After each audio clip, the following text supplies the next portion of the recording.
once again to unwind and relax. Take it easy. Take a load off your feet.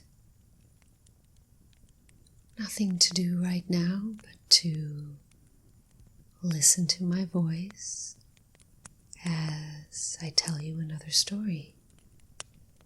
Today we have a short story by Canadian author Lucy Maud Montgomery.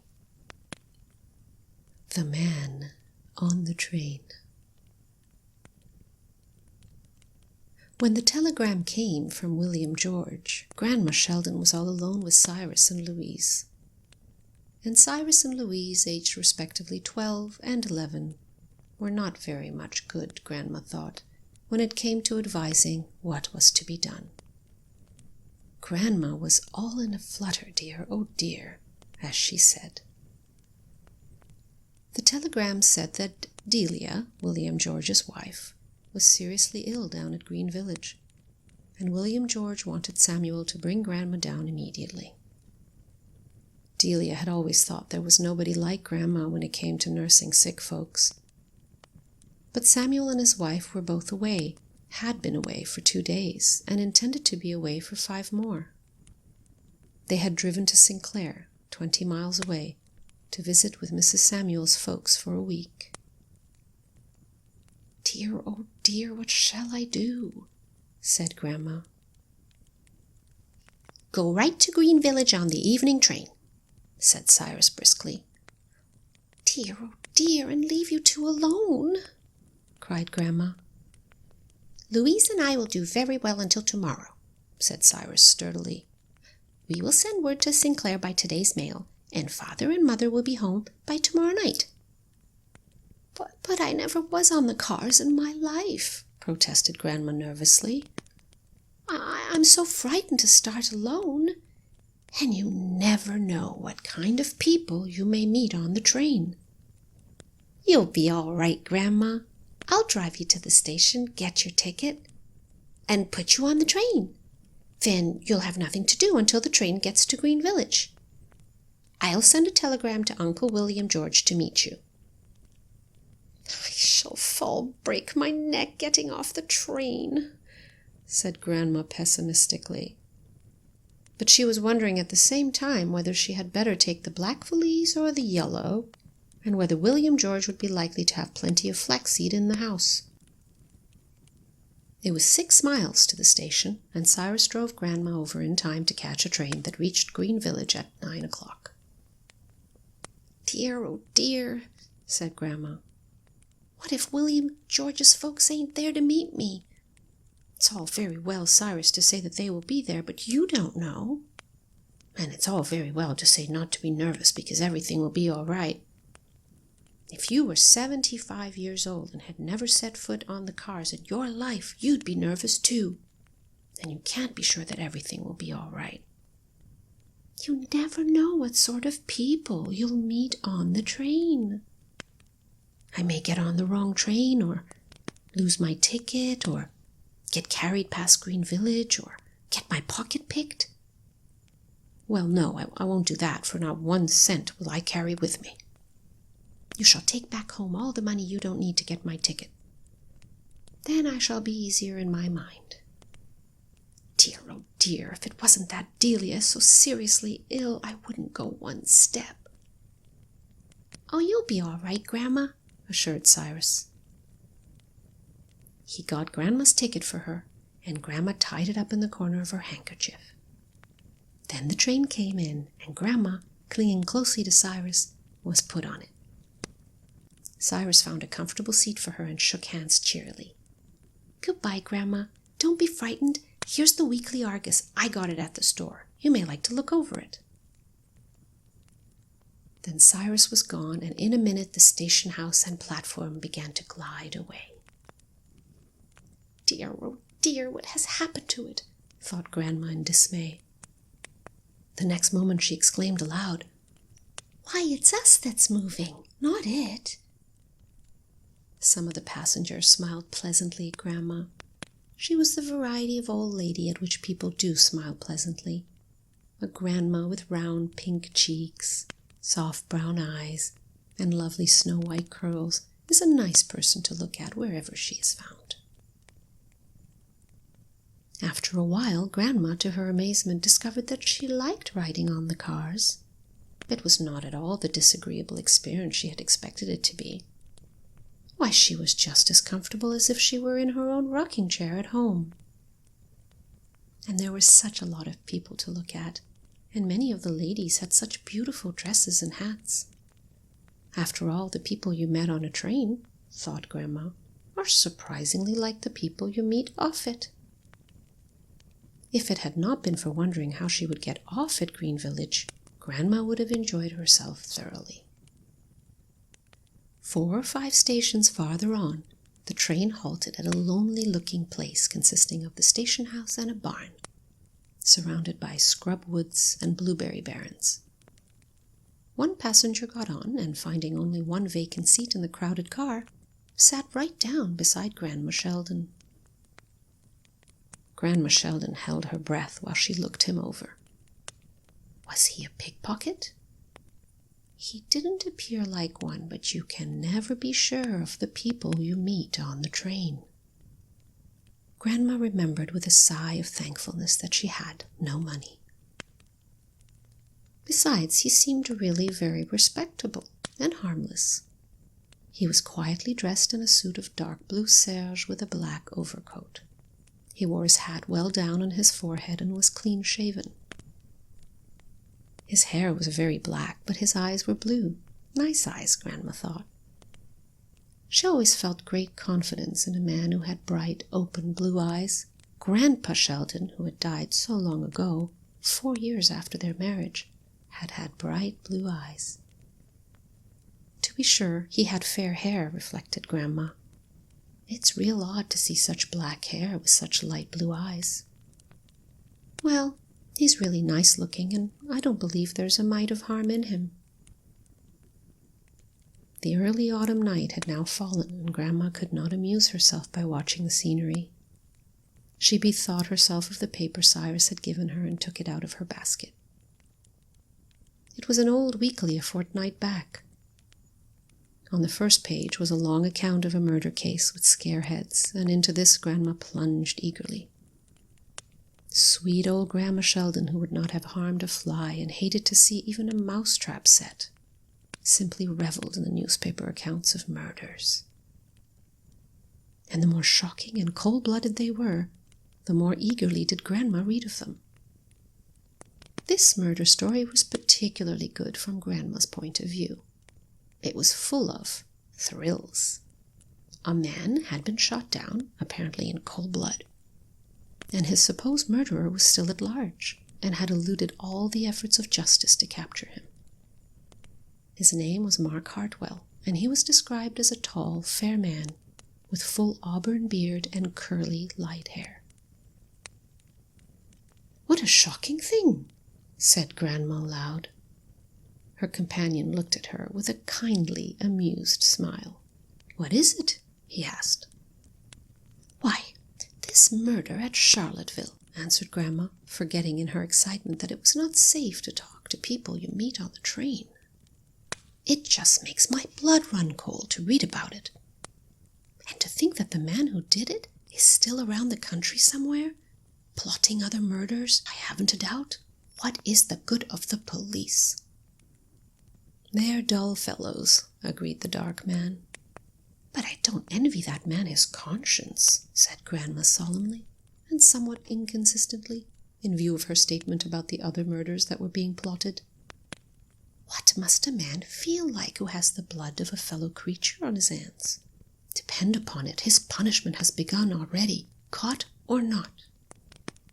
"That is true," said the dark man quietly. "Such a good-looking man, too," said Grandma, looking wistfully at the murderer's picture. "It doesn't seem possible that he can have killed anybody.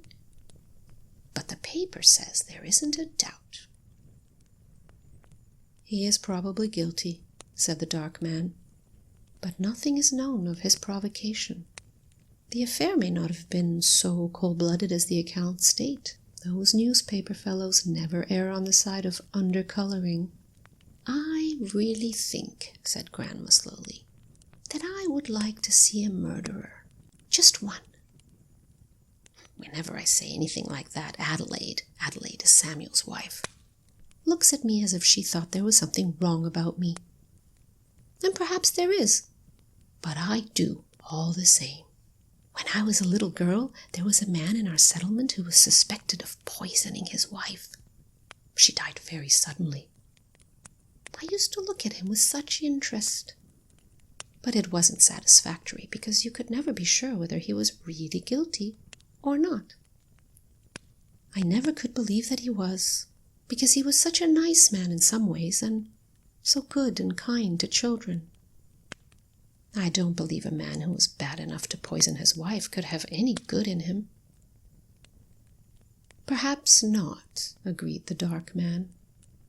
He had absent-mindedly folded up Grandma's old copy of the Argus and put it in his pocket.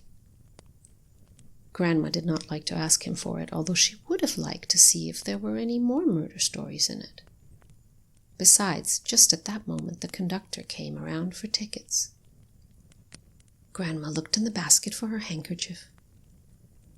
It was not there. She looked on the floor and on the seat and under the seat. It was not there. She stood up and shook herself. Still no handkerchief. Dear, oh dear, exclaimed Grandma wildly. I've lost my ticket. I always knew I would. I told Cyrus I would. Oh, where can it be? The conductor scowled unsympathetically. The dark man got up and helped Grandma search, but no ticket was to be found. You'll have to pay the money then, and something extra, said the conductor gruffly. I can't. I haven't a cent of money, wailed Grandma. I gave it all to Cyrus because I was afraid my pocket would be picked. Oh, what shall I do? Don't worry. I'll make it all right, said the dark man. He took out his pocketbook and handed the conductor a bill. That functionary grumblingly made the change and marched onward, while Grandma, pale with excitement and relief, sank back into her seat. I can't tell you how much I'm obliged to you, sir, she said tremulously. I don't know what I should have done. Would he have put me off right here in the snow? I hardly think he would have gone to such lengths, said the dark man with a smile. But he's a cranky, disobliging fellow enough. I know him of old, and you must not feel overly grateful to me. I am glad of the opportunity to help you. I had an old grandmother myself once, he added with a sigh. You must give me your name and address, of course, said Grandma. And my son, Samuel Sheldon of Midfern, will see that the money is returned to you. Well, this is a lesson to me. I'll never trust myself on a train again, and all I wish is that I was safely off this one. This fuss has worked my nerves all up again. Don't worry, Grandma. I'll see you safely off the train when we get to Green Village. Will you, though? Will you now? Said Grandma eagerly. It'll be real easy in my mind then, she added with a returning smile. I feel as if I could trust you for anything, and I'm a real suspicious person, too. They had a long talk after that, or rather, Grandma talked, and the dark man listened and smiled. She told him all about William George and Delia and their baby, and about Samuel and Adelaide and Cyrus and Louise and the 3 cats and the parrot. He seemed to enjoy her accounts of them, too. When they reached Green Village Station, he gathered up Grandma's parcels and helped her tenderly off the train. Anybody here to meet Mrs. Sheldon? He asked of the station master. The latter shook his head. Don't think so. Haven't seen anybody here to meet anybody tonight. Dear, oh dear, said poor Grandma. This is just what I expected. They've never got Cyrus's telegram. Well, I might have known it. What shall I do? How far is it to your son's? Asked the dark man. Only half a mile, just over the hill there. But I'll never get there alone this dark night. Of course not. But I will go with you. The road is good. We'll do finely. But that train will wait for you, gasped Grandma, half in protest. It doesn't matter. The Starmont freight passes here in half an hour, and I'll go on her. Come along, Grandma. Oh, but you're good, said Grandma. Some woman is proud to have you for a son. The man did not answer. He had not answered any of the personal remarks Grandma had made to him in her conversation. They were not long in reaching William George Sheldon's house, for the village road was good and Grandma was smart on her feet. She was welcomed with eagerness and surprise. To think that there was no one to meet you, exclaimed William George. But I never dreamed of you coming by train, knowing how you were set against it. Telegram? No, I got no telegram. Suppose Cyrus forgot to send it. I'm most heartily obliged to you, sir, for looking after my mother so kindly. It was a pleasure, said the dark man courteously. He had taken off his hat, and they saw a curious scar, shaped like a large red butterfly, high up on his forehead under his hair. I am delighted to have been of assistance to her. He would not wait for supper. The next train would be in, and he must not miss it. There are people looking for me, he said with his curious smile. They will be much disappointed if they do not find me. He had gone, and the whistle of the Starmont freight had blown before Grandma remembered that he had not given her his name and address. Dear, oh dear, how are we ever going to send that money to him? She exclaimed. And he's so nice and good-hearted. Grandma worried about this for a week in the intervals of looking after Delia. One day, William George came in with a large city daily in his hands. He looked curiously at Grandma and then showed her the front-page picture of a man, clean-shaven with an oddly shaped scar high up on his forehead. Did you ever see that man, Mother? He asked. Of course I did, said Grandma excitedly. Why, it's the man I met on the train. Who is he? What is his name? Now we'll know where to send. That is Mark Hartwell, who shot Amos Gray at Charlottesville 3 weeks ago, said William George quietly. Grandma looked at him blankly for a moment. It couldn't be, she gasped at last. That man a murderer? I'll never believe it. It's true enough, Mother. The whole story is here. He had shaved his beard and dyed his hair, and came near getting clear out of the country. They were on his trail the day he came down in the train with you and lost it, because of his getting off to bring you here. His disguise was so perfect that there was little fear of his being recognized, so long as he hid that scar. But it was seen in Montreal, and he was run to earth there. He has made a full confession. I don't care, cried Grandma valiantly. I'll never believe he was all bad. A man who would do what he did for a poor old woman like me, when he was flying for his life, too. No, there was good in him, even if he did kill that man. And I'm sure he must feel terrible over it. In this view, Grandma persisted. She never would say or listen to a word against Mark Hartwell, and she had only pity for him whom everyone else condemned. With her own trembling hands, she wrote him a letter to accompany the money Samuel sent before Hartwell was taken to the penitentiary for life. She thanked him again for his kindness to her, and assured him that she knew he was sorry for what he had done, and that she would pray for him every night of her life. Mark Hartwell had been hard and defiant enough, but the prison officials told that he cried like a child over Grandma Sheldon's little letter.